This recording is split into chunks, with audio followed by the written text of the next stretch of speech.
quarterly meeting of the Quality Improvement Committee for Lake County Behavioral Health. We'll go ahead and start the meeting. And let's start with the introductions, because I know we have Amy. I'm Eric Cameron, the compliance manager for behavioral health. I'm JP Shu, Lake County Behavioral Health Business System. This is software. I'm Michelle Rankin, Lake County Behavioral Health Staff Services Specialist. And I'm Kelly Page. I am the Senior Staff Services Analyst for Behavioral Health. I've been here all of 1 week and 2 days. She's still here. Yes. I'm Teresa Banta, Mental Health Specialist Senior Team Leader. Would you like to introduce yourself, Amanda? Amanda Newcomb. Adult leader. I'm Tana Owen, I'm Staff Services Analyst with Lake County Behavioral Health. And I'm Kimberly Carroll with Redwood Community Services. I'm around meeting minutes.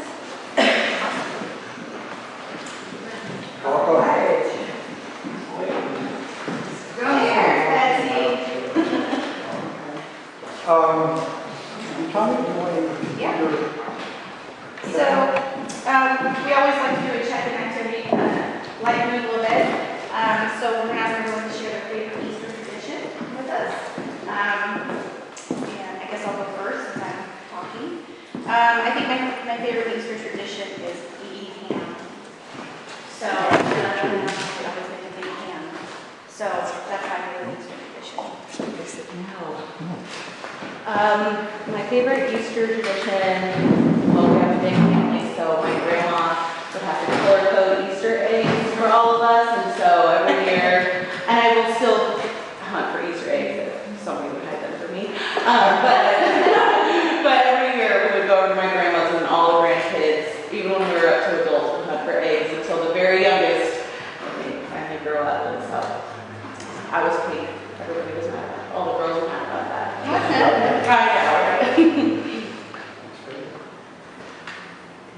I'll say my pants. Maurice, what's your favorite Easter tradition? That's a difficult question since I don't know exactly if I could call any of it a tradition. Well, what is it that you like about Easter? The idea behind it, ultimately, which has to do with, the resurrection of this or that. Okay. Good morning. Are we short on chairs? Well,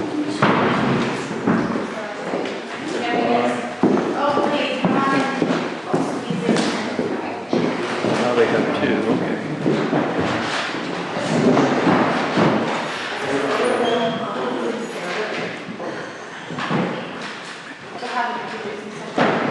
We're sharing our favorite holiday, Easter holiday tradition, and we're just going to ask you guys to quickly introduce yourself for us. I'm Kimberly Boyce, prevention specialist. My favorite holiday or Easter holiday tradition is eating tacos for breakfast. Nice. And I get there for early, crack taco stuff so that all children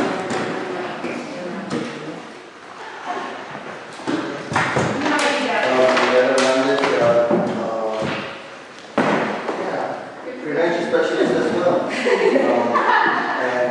Tradition is venture, mask. Amanda, what's your favorite tradition? Not having one? Okay. I think this year I'm going to Kendra's house with Now, more than one. I like that. I think that my new tradition. I'm really okay with that. I'm inspired. Yeah. Mine is usually the family, although my family is far. I still have my husband here. He goes to church. And Betsy? I have none. I'm saying this.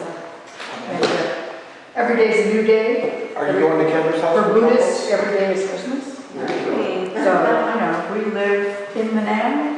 Nice. we don't have a tradition, but back in the day, when kids were home, we used to give them a present. And what we would do is write clues on pieces of paper and flip them around. So they'd have to run around and find all the clues. Nice. JP? My favorite tradition was when the kids were young, the meaning of the holiday, first of all, but then we would do the Easter egg hunts and the candies and that kind of stuff, and it was a big family day. So every holiday is a big family day. It's different these days because we have to travel in order to get down there. Well, I currently don't have a tradition either, but what I like about the idea of the holiday is the renewal. I'm for renewal. Probably for me, when my daughter was young, it was coloring Easter eggs. That was always a lot of fun, drawing with the crayon and then dipping it in the dye and having the little designs. It was good.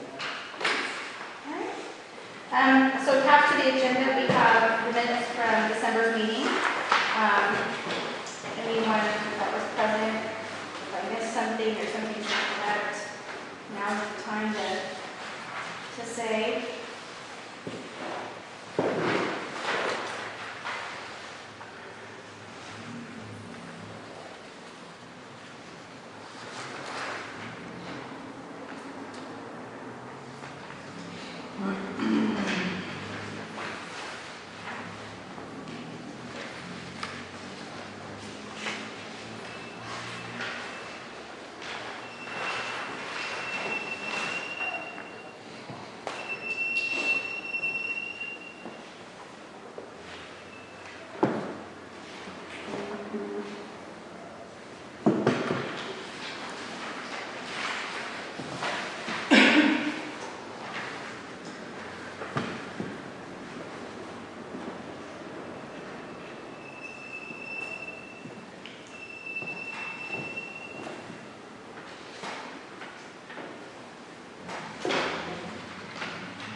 Could I have a motion to approve the minutes? Motion? Approve? Second? All in favor? The minutes are approved as written. Update on Lake County behavioral health changes. We're still overall about 71-72% of staffing. It is a little bit lower than that. We do have a number of positions open, and we're waiting for HR to get those in the queue and get the positions flown. We are without a fiscal manager right now, although I understand that we have some candidates who have applied, and we'll be hopefully scheduling interviews within the next few weeks, hopefully we'll be more than that. At the last meeting, I believe that I had talked about the idea that we're separating compliance into a quality improvement and a quality assurance unit. And the board did approve the requisition for staff for the QA team. And those positions have been sent over to HR as well. It consists of a quality assurance team leader, which is a licensed or waiver person, clinical person. We'll have an in-house specialist and then a couple of compliance review tests to get in and start auditing our charts and looking at our charts from the medical necessity perspective. We've not been able to do that up to this point, simply because we did not have staff. We did not have those positions. So that's a good thing that I think will lend itself towards improving the overall quality of the services that we do. Other changes, last meeting we were without a systems staff services analyst senior, as Marta had given notice, but Kelly has been hired. We snagged her from child welfare. So she'll be taking over this meeting moving forward. And she's a welcome asset to the team. Todd Metcalf was appointed the interim mental health director. in time for the last meeting, and he is moving forward. He's got some ideas about restructuring the department, which will be forthcoming as he gets approval from the board to move forward with that. That's from the Board of Supervisors. Correct. Correct. Not mental health. Correct. Let's see, grievances, notice of action, we've only had 2 grievances that were successfully resolved. We have one open right now. So a total of 3 since the last QIC meeting. And Tom, we turn it over to you to talk about service verifications, active desk audit every 15 minutes. So we recently got the service verification log up and running. And for those of you that aren't familiar with what that is where we quarterly send out letters randomly to clients, asking them to confirm if they receive services on certain dates. The goal is to make sure that we're providing services that we're billing for. And this is something that we are mandated by the state to do. Right. And for a little while it was not happening. So we're current now. We haven't gotten any responses. Got a few return letters from the post office. But we're current. So that's really important.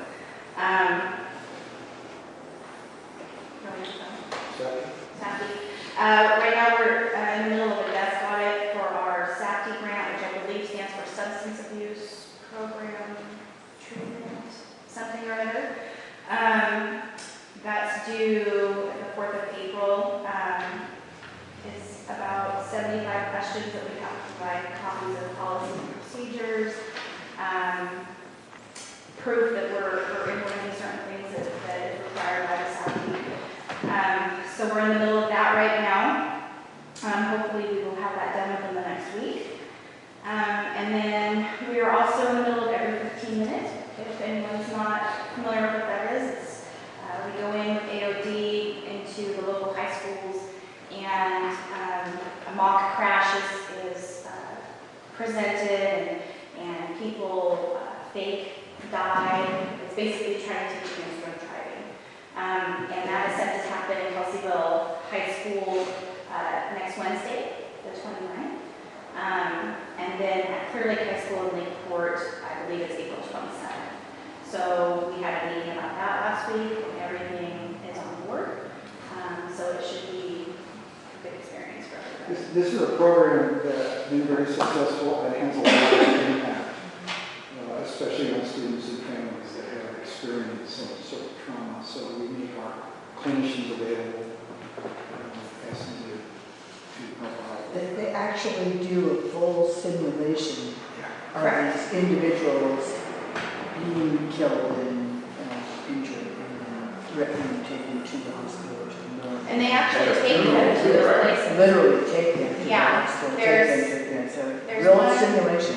Yeah, there's one that goes to the court, gets arrested, goes to court.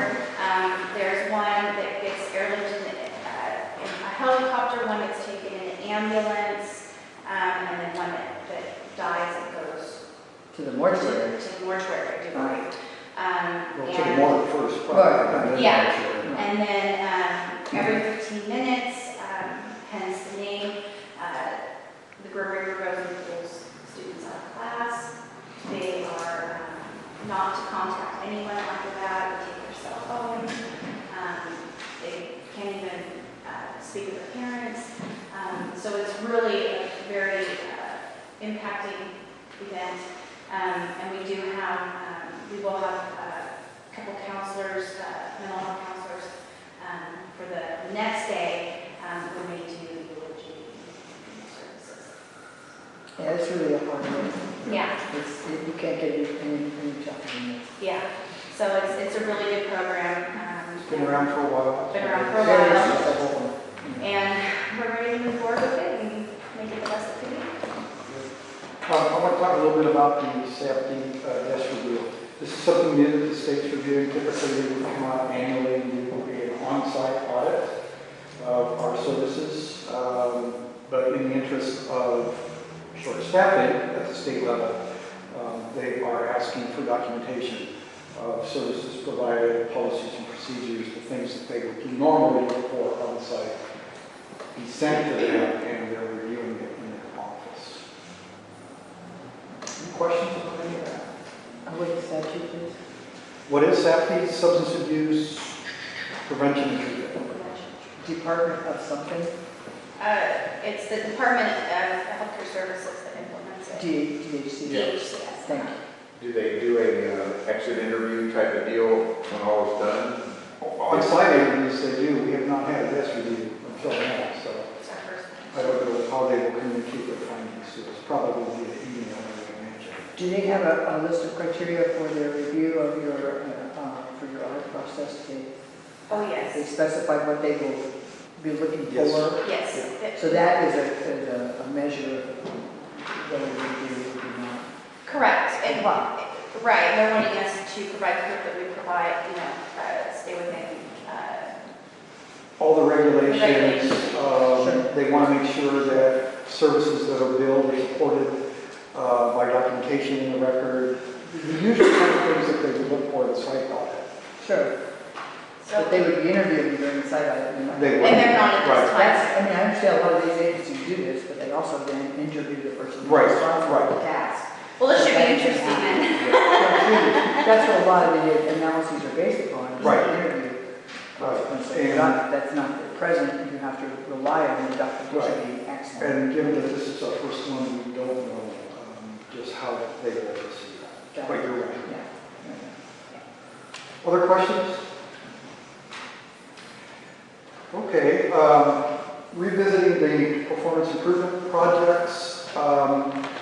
We still don't have any, we just have not had the staffing or the time to spend to that, although there are a couple of ideas that we've come up with. We talked about the implementation of the transition team at our last QRC meeting, and it occurred to us that that might be a good subject for a performance improvement project. We've got to get our external quality review organization involved with establishing that, but this would be the steering committee that would say we want to move forward with that, or we want to do something else. The other idea that we have, because we have to have 3 PIPs, technically. We need 2 clinical, and well, actually 4. We need 2 clinical and 2 administrative PIPs, one each for AAD, one each for mental health. However, because we are integrated, one of those PIPs can cover both sides of the house. So one of the other ideas that we have is in moving forward as we get our quality assurance team up and running is starting a peer review process within our clinical teams, wherein clinical staff monthly would review a predetermined number of charts for accuracy of medical necessity. It's not something that we've done to this point, to my knowledge, but certainly is something that could be folded into a performance improvement project. On the AOD side, the new process that they came up with the health questionnaire and the doing the diagnosis reviewed by the doctor, is that something that we might be able to incorporate into a PIP? No, we're supposed to always do that. Oh, Please explain PIP. The performance improvement project is an That's okay, I just need the acronym over. Thank you. Yeah, it's actually on the agenda too. Sorry, I'm just. For your reference. So at any rate, we are moving forward. As I mentioned earlier, Todd's got some ideas on restructuring the department, and that will impact a lot of what we do. It certainly will impact performance improvement projects, our quality assurance, and our quality improvement units. Do you have criteria for what those PIPs have to cover? They just have to be either clinically and or administratively oriented. It's up to us. But it's a report, is there a report structure for a PIP? Do you have a definition? I don't know. That's why I've got to get the external quality review organization involved. They provide guidance. on Okay, that okay, sort of thing. yeah. There will be some need to get to shape. The triennial review, which is the state coming in to review our performance relative to our contract with DHCS, is slated for fiscal year 17-18. And they will be reviewing the work that we do right now, not just internally, but with our contract providers as well. When you say right now, This that time frame, review, that review cover this fiscal year only? it'll cover 3 months out of this fiscal year. Do you have any particular 3 months or just random? It's not to They make sure don't this out. random. It will. They'll just show up on our doorstep and Yeah, Of current fiscal year. right. Got it. And then the report will be produced in the next fiscal year. Correct. Well, the review will be done in the next fiscal year and then. Based upon 3 The months work of this now, year. right. Got it.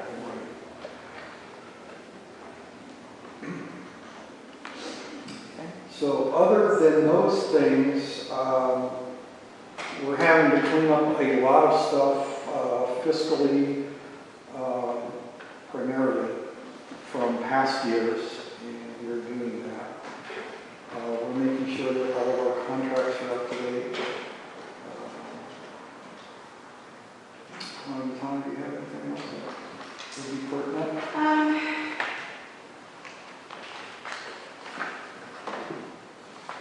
we're just basically working to try to make up for the lack of staffing over the last few years.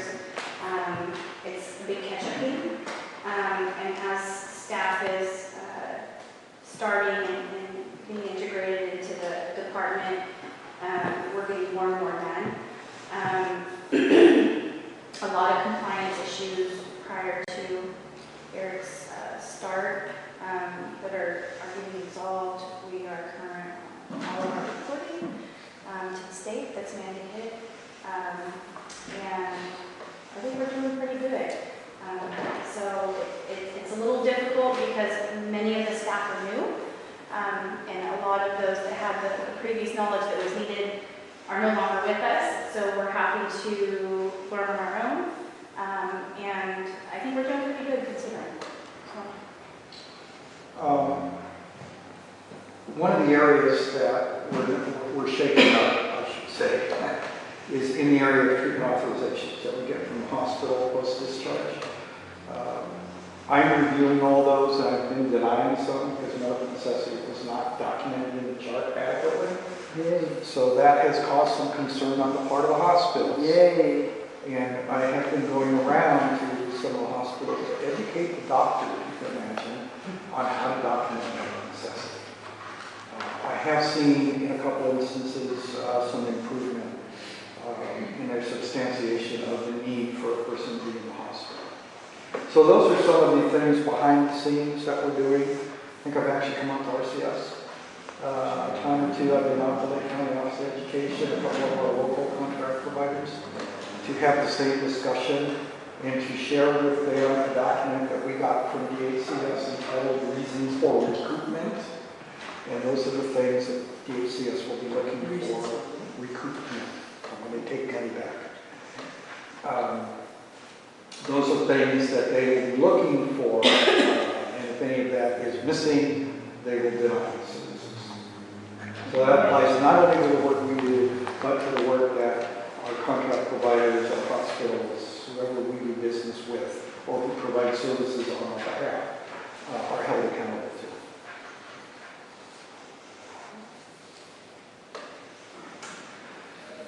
Does anybody have anything else? I kind of anticipated this to be a brief meeting today. No one? Amanda, do you have anything you want to share from your area, or Carolina? Not everybody talking about Relationship to quality improvement. Well, you know, we have, while we're waiting relatively patiently for risk management, because they're one of my case managers for driving out in the field. You know, we have been working on a couple of areas of compliance. And so that particular case manager is going through case load assignments, and assisting them in ensuring that their charts are up to date in relationship to anticipating annual assessment due dates, Treatment plan. where the treatment plans are falling into that cycle as well. We've been doing that as through the medications team as well, when they are looking at scheduling. Again, Crystal has a list of upcoming due dates to ensure that we're not providing services on an open treatment plan if the assessment is expired. So it's not as formal as the full QI chart review process, where we're not digging through the charts and looking at every single aspect of that. We're just mostly trying to catch the ones that are where the assessments are expired or will be coming up to be expiring soon. So I think that's been probably our main focus in the QI improvement process, to catch some of those, and I think it's been successful certainly in what we see of services not either being in the treatment plan, in particular to meds only, telepsychiatry. I think a lot of those case management type services are in there now, and that we are keeping tabs on kind of where we're at And that's a good thing I've seen. in the assessment process. It's been kind of a long project. It's been probably we've been working on this for a year or so, to kind of catch up. And we're certainly working on improving the quality of the documentation of our assessments, the documentation of medical necessity, in the assessment itself, in the progress note itself. Certainly making sure that those things are in the treatment plans. Really talking about the functional impairments. We've been working with the Pranava staff and Michelle and to get them some, kind of some brief, some kind of we call it kind of a pre-screen, to ask what people, to really kind of look at our target population. Is like, what services are you requesting? What is your insurance coverage? What are your functional impairments, really? And so that really ties in well with our care collaboration coordination. Although it's not as kind of formal as it used to be in a partnership, we are with, like, we in the past had a project through Lakeview Mendocino Community Health Center. So it's a bit more informal. We're not doing that with the nursing staff coordinating it here. James is doing it through Access. We have a Beacon case manager that's really working on the continuity, receiving referrals in, and helping people to step down. So I think we really are working to manage our resources, but then also to really help link people up with appropriate resources in the community. So not particularly QI related, but I think again it's kind of a byproduct of the types of qualities of not only community collaboration with our partners and providers, but to also, so we work with Partnership Health and Beacon and Mendocino Community Health Clinic, Adventist Health, and some things like that. And it actually relates, I think, a little more closely, you might be aware of quality improvement, because it's one of the benchmarks that the HCS will look for, our interaction and our relationship with our contracting and other community providers. Mm-hmm. So, we really are looking at that. We schedule meetings and have, again, with the rural health providers, and again, really, we have built some working relationships where we can,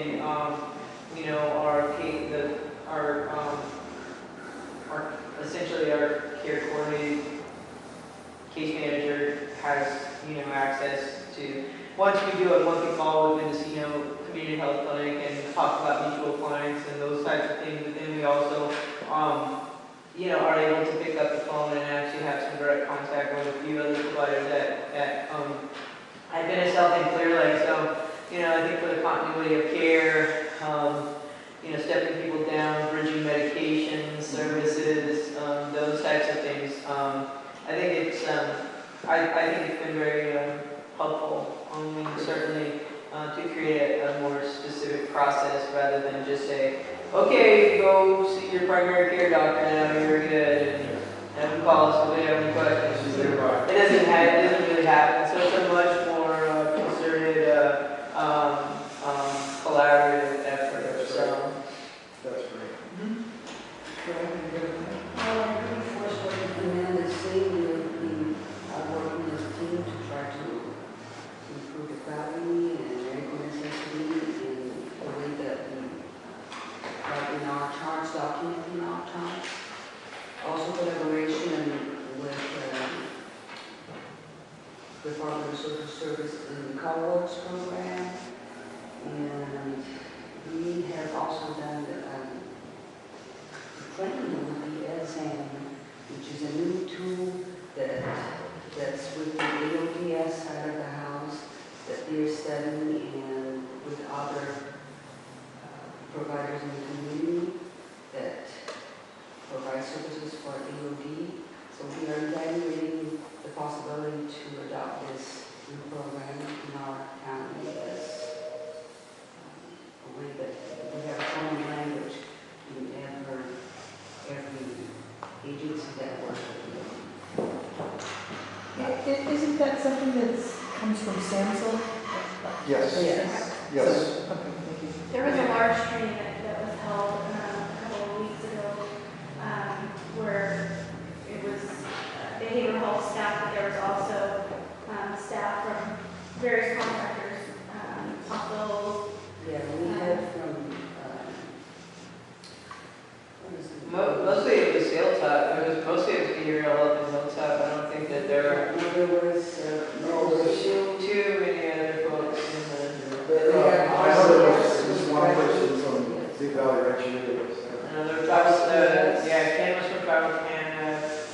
So there were some community providers. I think I was really disappointed that there weren't more community partners in that training, because I think, as Carolyn was mentioning, we were trying to create a common language. And I know from my staff, James in particular, who does most all of the assessments and RDHT meaning recent discharge by triage. So these are people who were seen in the emergency room but were not hospitalized, and they get follow-up appointments with us to assess them for their service needs, or if they're post-hospitalization and we check in with them for the same kinds of purposes. That training was very helpful. What we used to call, what is known as the locus, the levels of care that has traditionally been used in mental health to determine somebody's service needs, is very much, it came directly out of the ASAM. So they're very common language, although ASAM addiction, the measurement itself is not the ASAM. The ASAM is the organization, American Society of Addiction Medicine, and essentially the levels of care that we have been using in mental health came from this ASAM criterion.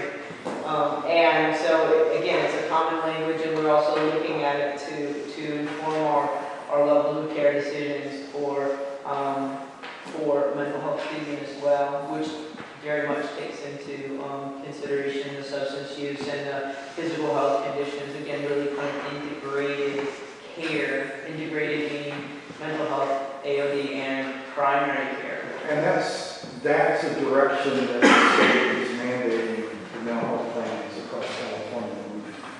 And they will be looking for that collaborative effort in those two lives.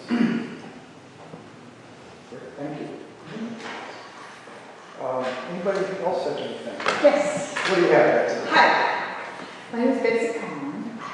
I have a couple of projects I'm working on for the community, one of which has a direct relationship to this group.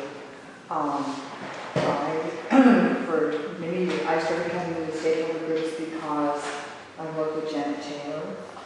Janet Taylor is a peer counselor who works for Commander Senior Affairs. And I think it was almost 3 years ago that she persuaded me to come to a stakeholder meeting and ask about the relationship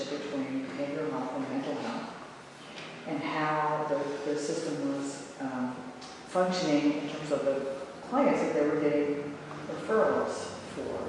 And these clients were largely in the group of older adults, the category that is served by the Meals on Mills program, that kind of thing, which is my bag on the other side of the senior center programs. But she got me to come to these meetings because she was concerned that they were getting referrals from the behavioral health, that were well over their pay grade or level of knowledge or ability to handle. And that's sort of me getting involved in these issues, looking at what was happening here. My brother is a fully disabled Vietnam veteran who was under medical and mental health treatment from the Veteran Services Clinic in Ukiah. So I'm not unfamiliar with the terrain that you're dealing with, but I don't know how this agency and the local government in the county provides these services. So that led me to get to the point of going to the mental health board meetings starting last fall, and I had one conversation with Mr. Kimmersgaard, and he's the one who said, oh, it's all done by Welfare and Institutions Code 5604. So I started reading Welfare and Institutions Code, and then from there I went into what is the Mental Health Services Act, and now my mental state is completely driven by this bureaucratic process that you guys turn into the real world. So what? Well, and that's where I live. You know, I work with seniors, I work with elder abuse, I work with, I train people to do outreach. I have 3 hours of radio time on KPFZ every week, 1 hour which is devoted to senior issues with my friend Janet. We're part of the suicide prevention group that Kendra is the coordinator for. The Sacred Alliance, and you've been there, yeah. So we're trying to get involved here to help you guys do outreach. And I noticed, that's among other things that we're trying to do, but outreach in particular, because everywhere I go, people say, God, we just don't know how to do outreach. And I mean every organization has this difficulty. The closest you guys can seem to come so far is we're going to maybe consider adopting a standard that lets us talk to other agencies in a uniform way.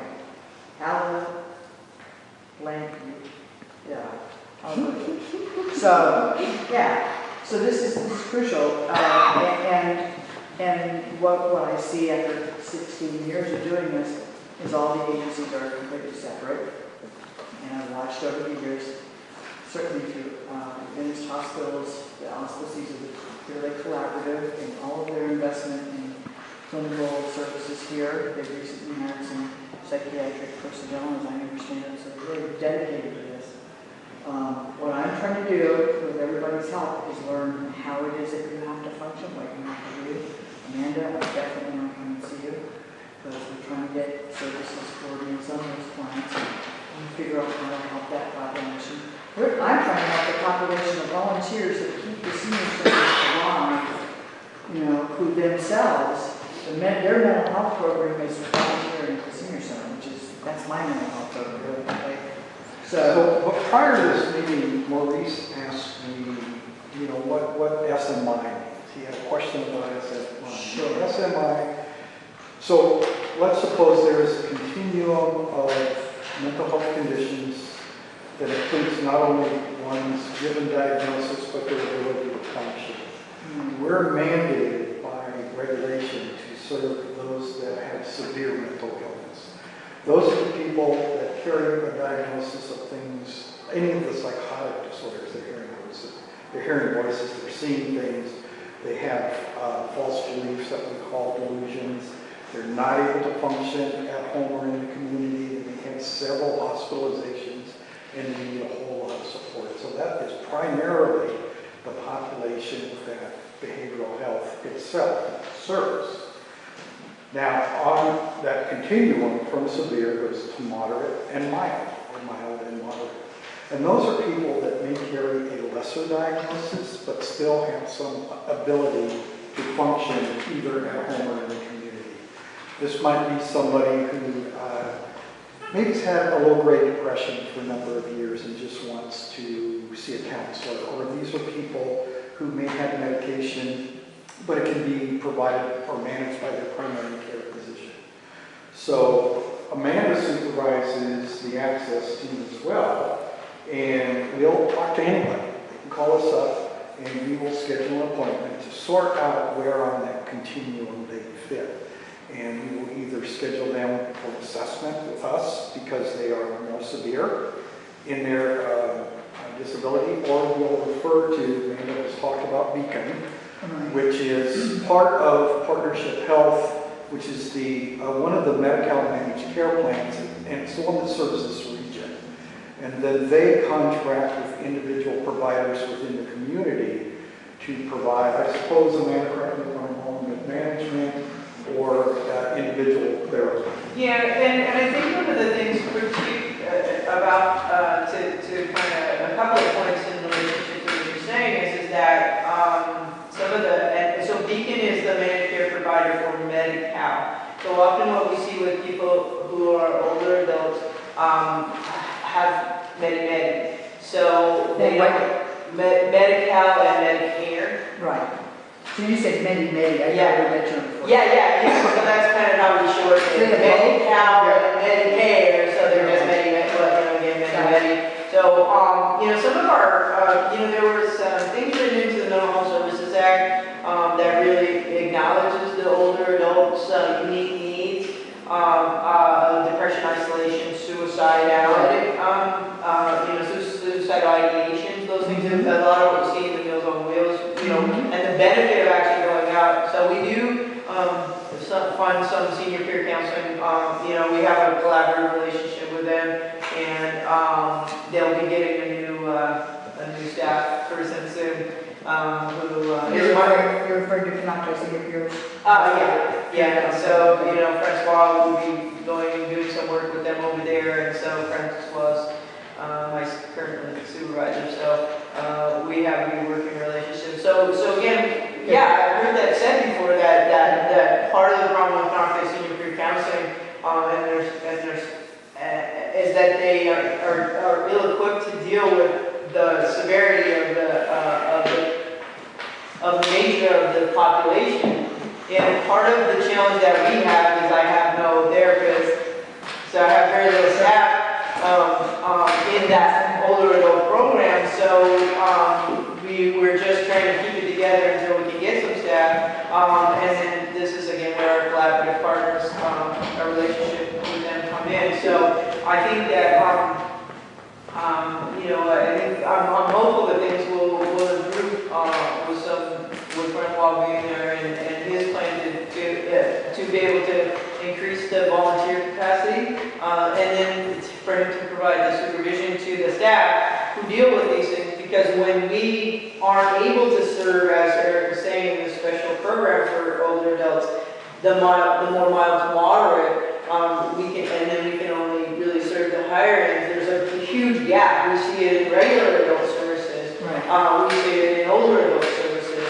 That there's a whole bunch of people who don't get services or adequate levels of services based on their functional impairments and their needs due to a mental health condition that make it challenging. So this is where that peer collaboration and coordination piece is so critical for us to always to be able to work together and serve people's needs in a very fluid manner.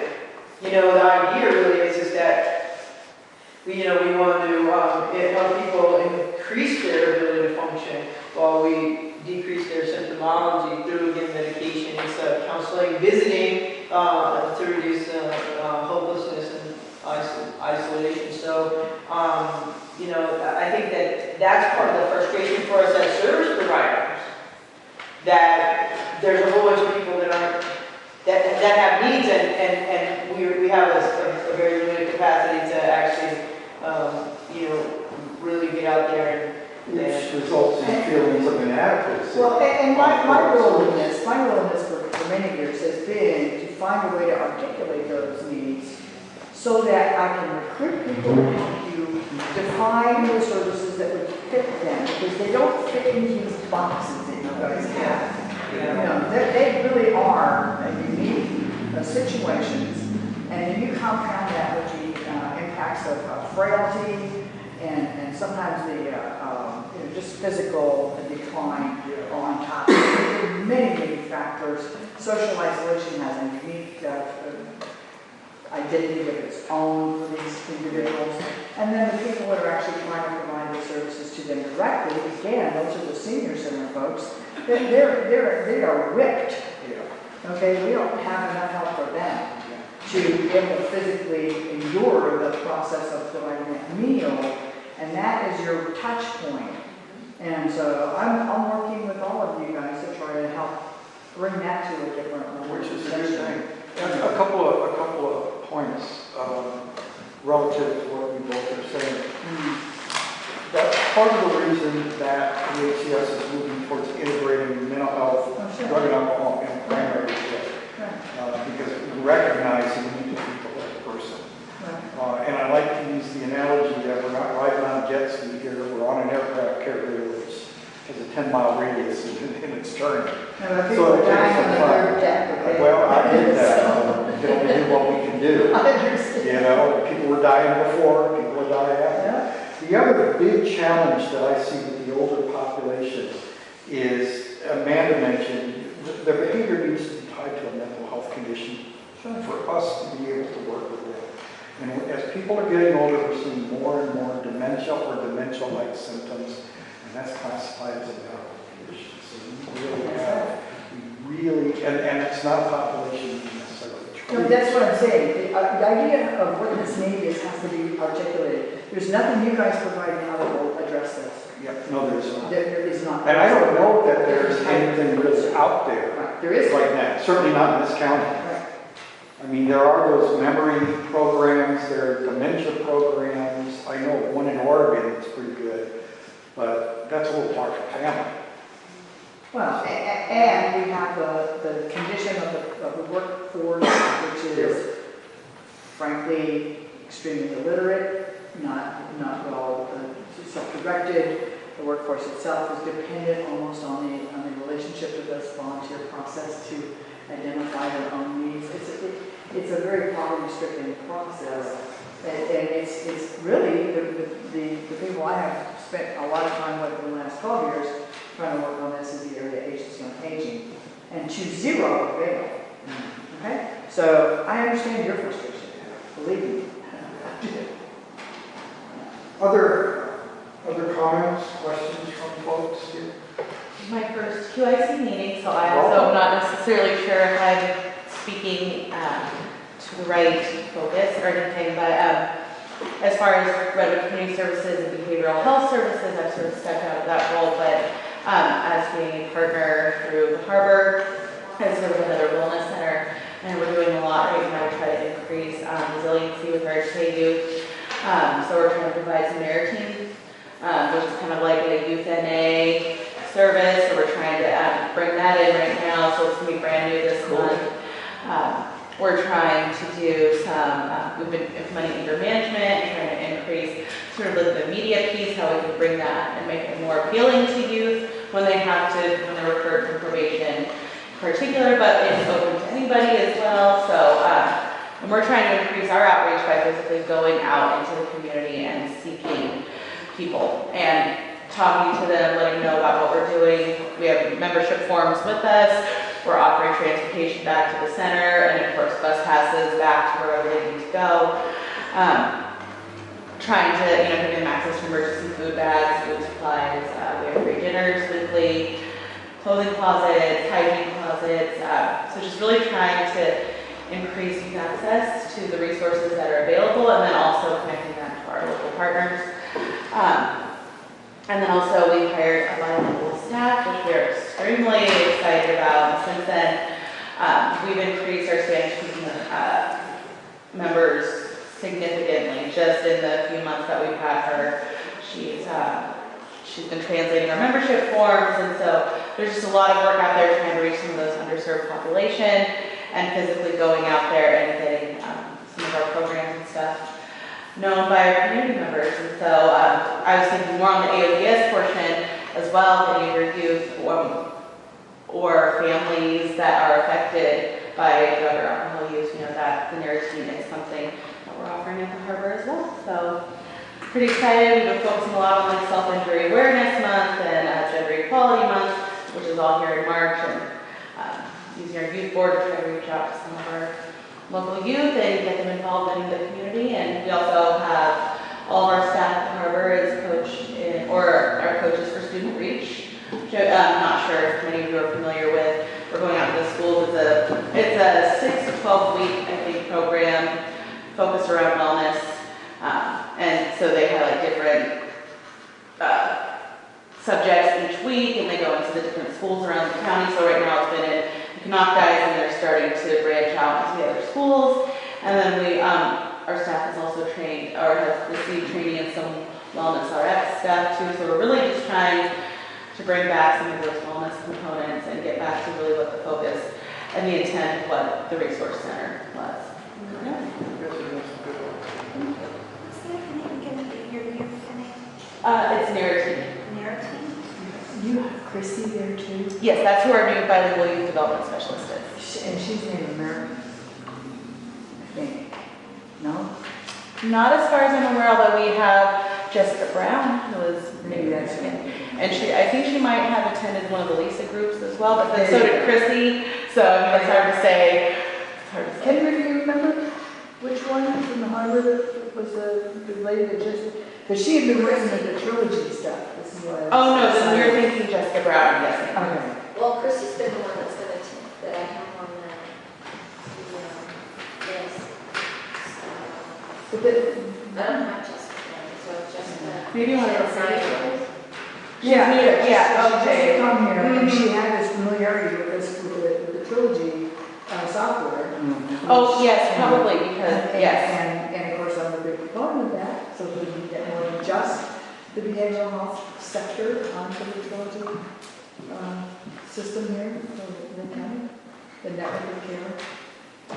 And I have been getting inquiries, I have been getting inquiries from people about, because we've been talking on the radio about the mental health annual update to their mental health plan, and then the upcoming new plan and so forth, and kind of looking forward to everything. We will be having stakeholder meetings. We are just now internally talking about updating the 3-year plan for the next 3 years. So we're going to have a stakeholder meeting soon. Yeah, I'm just hoping to get involved in this before it turns into this big pile of junk like this. Because this is unacceptable as an actual update.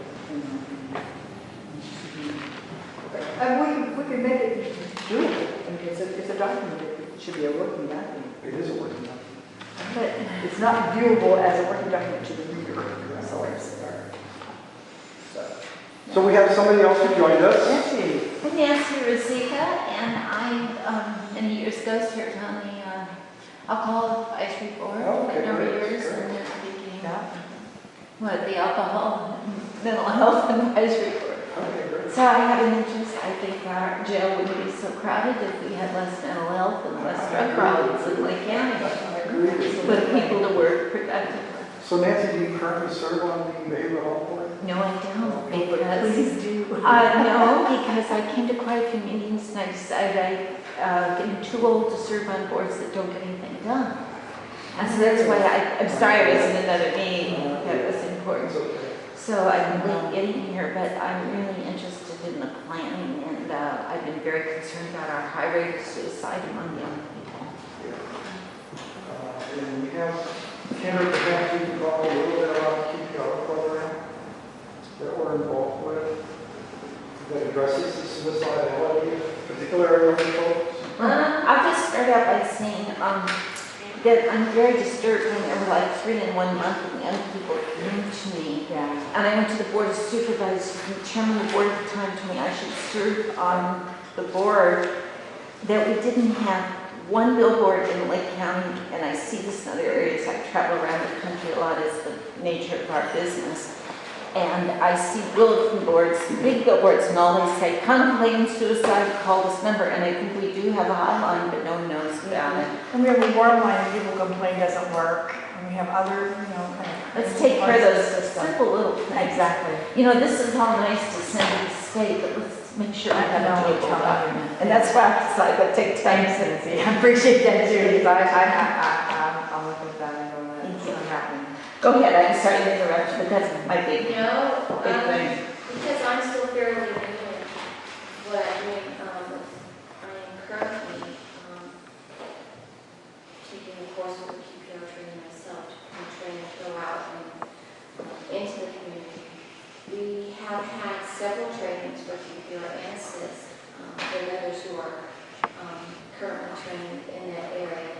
They've been into the schools, at Lower Lake, and I don't know the exact numbers, but I think there was close to 120 students over a period of time that were trained in the QPR, and then others, clinical staff, there was staff for, what was it, California Hope, that was there.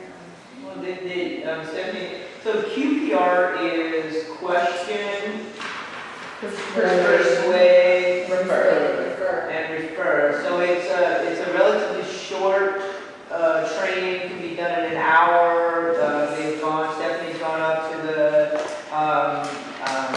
Stephanie and Crystal, I think, went up and did some training at the creativity school. That's right there by you. So there have been efforts out in the community, in schools, to bring awareness, suicide awareness, and how to help students or staff be able to kind of recognize and to talk to people about, and to not be afraid to talk to people about suicide, and then to know what to do about it. And then the assist training is, what is it, applied suicide intervention training. Essentially, it's just a much more comprehensive training, and I can't really speak with really any authority about that particular program, because that's not something that is of my primary focus. So we definitely realize that, and there are some efforts. We do assist some of the. We've done assist training with law enforcement. We've done assist training as well as critical incident training with law enforcement. So it's an ongoing process, and we really do need any and all community members and providers to help be part of the concerted effort. We end up having such turnover and lack of resources, not only physical and monetary resources, but human resources. And that, I think, is probably our biggest challenge now as a department, is the lack of human resources to actually go out and do the work to coordinate these types of things. So that's one of our biggest barriers at this particular point. Is what, I'm sorry? The lack of human resources to go out and coordinate all these prevention efforts, because Kendra's in the school all the time. And there's just one of her, so. Yeah, right after this meeting today, I go right from here, we have to go over to a school. Yeah. One of the exciting things for me about the PPR program is it has been picked up by the Native community. There's a high incidence of suicides among Native young American males. And so they are taking it, making it their own, and working it into the tribes, which is wonderful. I have a friend in We're in the the village. department. Other comments? One comment, and I haven't read this thing, I read the last one. You can have that. Is that social media does not take a lot of staff time or resources. Our daughter, Jill Rosica, worked for the county for the promotion department for tourism, and now she works for the Winery Association, which has limited resources. They just did their barrel tasting, and they thought they would lose money on it. They made money, and it was all done on social media, and all the wineries were crowded that day. and it was good exposure. All done through social media. Doesn't cost a cent, so you may want to consider that in some of your planning. Well, part of the barrier to that is that the board of supervisors, who don't allow us as county staff to get on social media. There's a block in the internet Well, technology. then this advisory board is supposed to be advisors to the board of supervisors. Right. Needs to go before the board of supervisors and say, let's get with it. So after I had espoused, after people called me and said, we're afraid to talk before the board of supervisors, but Nancy, you're not, will you go? And this has been terrible, 3 of our friends in a month. What point am I getting to here? Did you go to speak to the board? I went to speak to the board in the public input time, and I was not well received in that. One particular board member has hardly forgiven me to this day, and it's been a couple of years now. So that should be the job of Behavioral Health Advisory Committee, to convince the board of supervisors to let the mental health department start using social media with our young people. These people that committed suicide were not high schoolers, they were in their 30s. This particular month, there was another month when we had a couple of high schoolers. So, food for thought. Let's get honored. No, I don't disagree with you, Yeah. Nancy, but, you know, as the service provider, we are limited in what we can do. Okay, but advisory board should change the law or change the And I don't state, disagree. local, state, and federal. But that's a conversation for you to have with the advisory board. Yes. Okay, but this is a health department meeting. Behavioral health. This is Behavioral behavioral. health, yes. Yeah, but you work for the board of supervisors. We do. I'm sorry, And are you they're- the head of the mental health? No, no. Oh, Nancy, this is Eric Kemmersgaard, the new compliance manager. Right. And he And- reports directly to the new interim director, who's Todd Metcalf. And he's not here? He's not here. Oh, okay. I'll get together with you afterwards. Sure. And we'll go. Well, I'm due in you know. San Francisco, so, you No, know, I- Well, I just want, if I could say one I can suggestion call you. would be to utilize like the partners, the contracted partners, like the Harbor Youth Resource Center.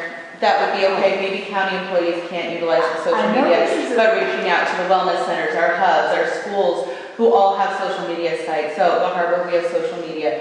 Is maybe because from the county they can't, but then that's utilizing the community partners and maybe making that plan and, you know, setting something forth, you know, that we could reach out to them, and that would be one way to kind of reduce some I of have those to, barriers. I have to tell you, I read social media all the time. I don't. I am a total Facebook junkie, and I prowl the internet to get information on what's going on in the county.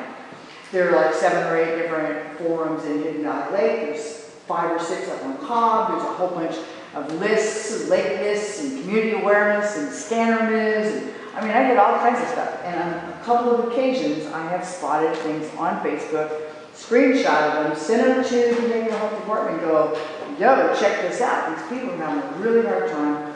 Their answer to me is, it's a law enforcement gig. So I sent it to Brian Martin. Nothing comes back from Brian Martin. What you're having a problem with is that people are willing to help you, but you don't respond to the outside people. You know, there's this social media complaint is about not having that connection with the people that are actually out there in the world talking about this. And I will say that certainly totally agree the with members you. of both boards are invited to this meeting, Yeah. Yeah, you know, to hear the concerns. And it's about all we can do as far as that goes. No, he's right. The mental health board has the job legally to advise the board of supervisors. Yeah. To tell them the department needs X, Y, Z. Yes, Okay? I think So that's why I'm here today, is because I'm trying to help the mental health board to understand what it's supposed to do and kick it in the ass and make it do it.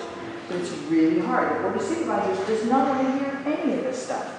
The board of supervisors just like 3 months. Well, we have 3 new members, so let's take a new approach. Let's do that. Let's try it, and I don't That's know right. what your stakeholders, I assume, are you with?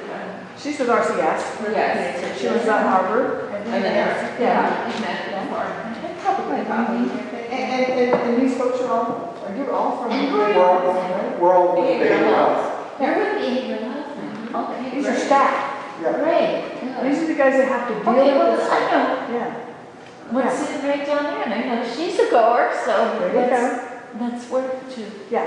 make So our I'm community a looking better at the mental place. health board right now, that's what I've been trying to do, and the reason I came here is because I'm going, okay, I know you have to put together a plan, I know it's coming up, I know that, people are concerned about getting stuff in that plan that's gonna help us do it. If you talk about innovation, you can't even go on Facebook. What does that tell you about the state of the world? Well, so maybe the county. Oh, exactly, it's a perfect But example. that's not something that we're No. gonna be able to solve You here. guys can't We do that. can't do, our hands are tied. That's right. But, so Nancy, you can't put in your plan that it's you're the gonna mental- do more action. We can't put anything but what stakeholders would like for us That's to right, put so in we have to be the plan. stakeholders that address So when the we have the plan. meetings, Oh, come to the stakeholder meetings and give your input. okay.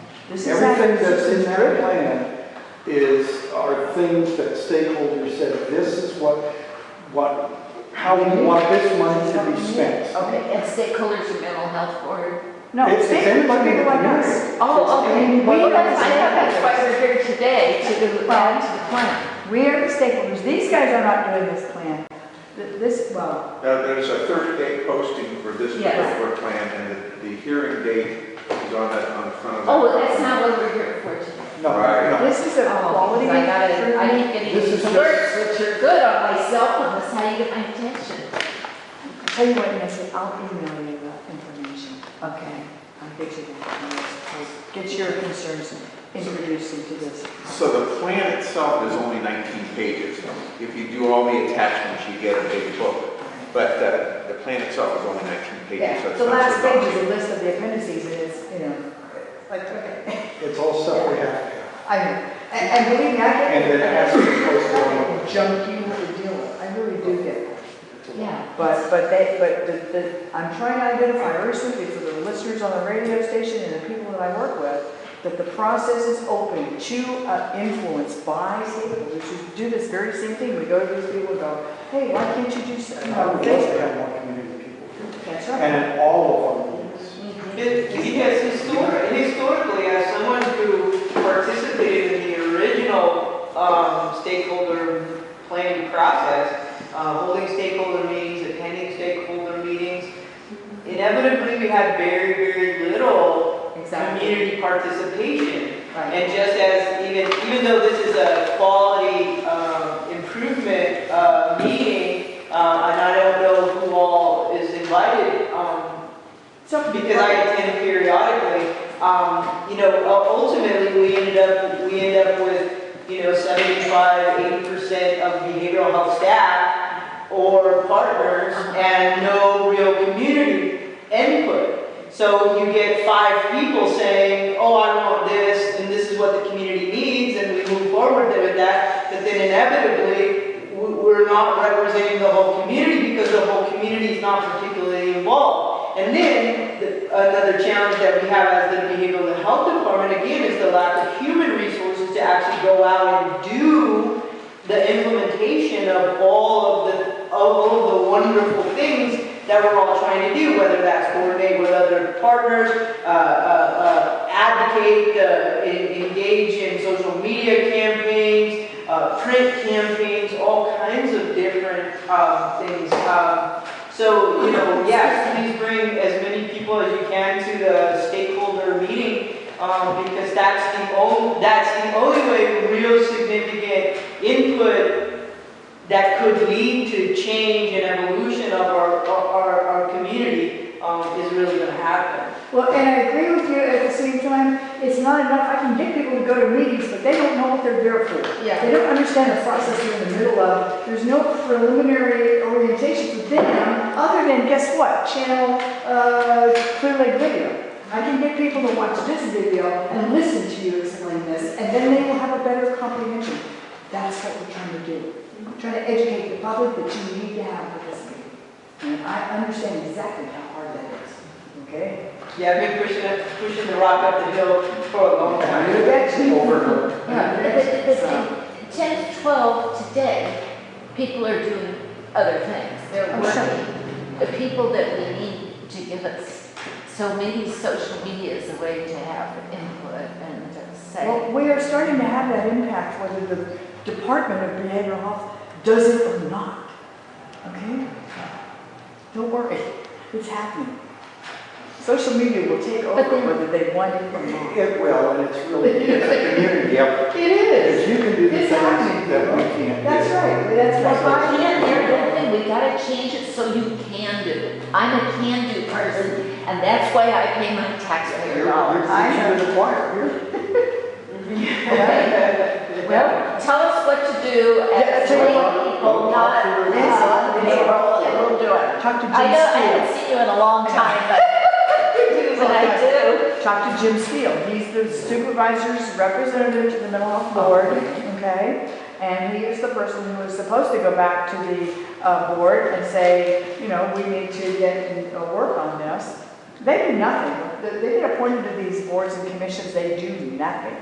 So unless us as outside stakeholders help the mental health board, lean on the board of supervisors, these guys can't do anything. Well, the new supervisor in this district, Yeah, Tina Scott. Scott, You bet. told me that she did meet with the head, the interim head Right. of the mental health department, and there's a lot of challenges there. There are. And so it's pretty sure challenges I feel. I liked hearing that. And when we were in a meeting, not anything to do with mental health, but the thing came up that it's one of our biggest problems to create jobs here and opportunities for people, because depression and drug use, and it's our biggest challenge in Lakeland. We're one of the poorest counties in the nation, and I think that's why we are. But we have so much disability, that's the other Yeah. issue. We have 50% of the population is disabled one way or another. That's a large load. Okay, thank you. No problem. Here I come late and talk monopoly. Shut up, I have to get over here. Other comments, questions? Just to say, Betsy, we can use your voice to promote our stakeholder meetings and that kind of stuff, and maybe even educate what it's all about.